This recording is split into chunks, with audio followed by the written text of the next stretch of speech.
آئیے اب اس سورہ کو آسان طریقے سے سمجھتے ہیں۔ قل هو اللہ احد، یعنی کہہ دو کہ اللہ صرف ایک ہے، نہ اس کا کوئی پارٹنر ہے، نہ کوئی ایکول، نہ کوئی اس کے جیسا، نہ کوئی اس کے برابر ہے۔ اب سوچو ذرا، مکہ والوں کے لیے یہ بات سمجھنا کتنا مشکل تھا۔ وہ تو ہمیشہ سے الگ الگ خداؤں کو مانتے تھے، بارش کے لیے الگ گاڈ، پیسے کے لیے الگ گاڈ، اور ہیلتھ کے لیے بھی الگ گاڈ۔ ان کے لیے تو ہر ضرورت کے لیے ایک الگ گاڈ ہوتا تھا، اور اب محمد صلی اللہ علیہ وسلم ان سے کہہ رہے تھے کہ ایک ہی اللہ ہے جو سب کچھ سنبھالتا ہے، کوئی دوسرا نہیں، کوئی ساتھی نہیں۔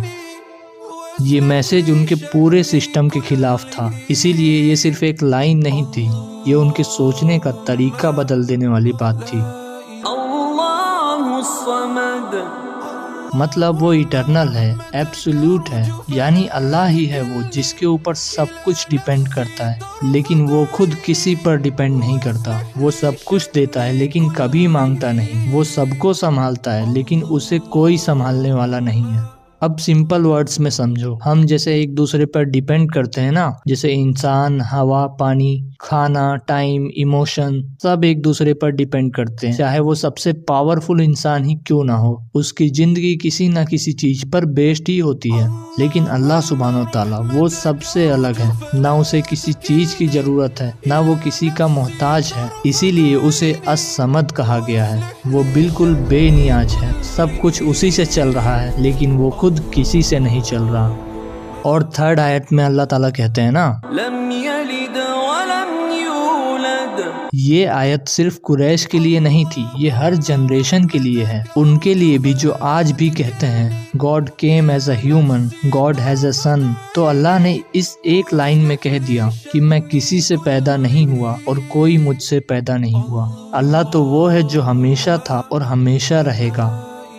یہ آیتیں انسان کی سوچ بدل گئی، سب کو سمجھ میں آ گیا کہ رب کوئی انسان نہیں ہے، اس کا کوئی خاندان نہیں، وہ صرف رب ہے، بے حد، بے مثال اور بالکل سب سے الگ۔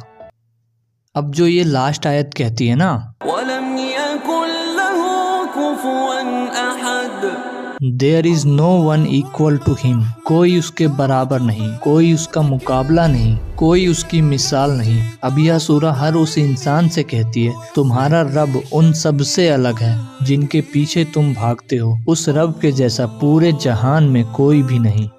اب ذرا سوچ کے دیکھو، ایک سورہ جس میں صرف 4 آیتیں ہیں، انہی 4 آیتوں میں ہے قرآن کا مین میسج، کیونکہ نبی صلی اللہ علیہ وسلم نے فرمایا سورہ اخلاص equal to 1/3 آف دا قرآن۔ لیکن اب سوال یہ ہے کہ آخر کیوں یہ قرآن کے 1/3 کے برابر ہے؟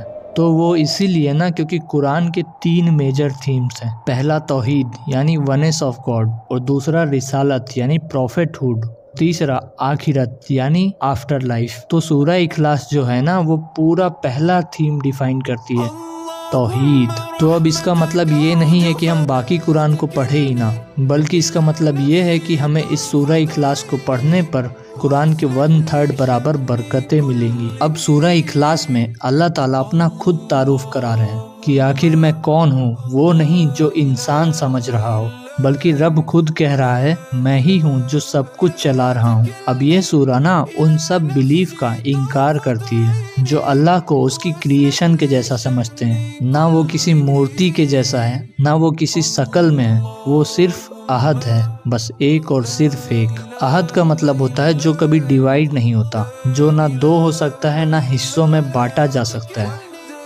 اب یہ سورہ ہمیں ایک ریئلٹی یاد دلاتی ہے کہ ہر ٹائم، ہر حالات میں ہم اسی پر ڈیپینڈ کرتے ہیں۔ جب ہم رو رہے ہوتے ہیں تو وہ سن رہا ہوتا ہے، جب ہم غم میں ہوتے ہیں تو وہ پاس ہوتا ہے، اور جب سب چھوڑ دیتے ہیں نا تو صرف وہی ہوتا ہے۔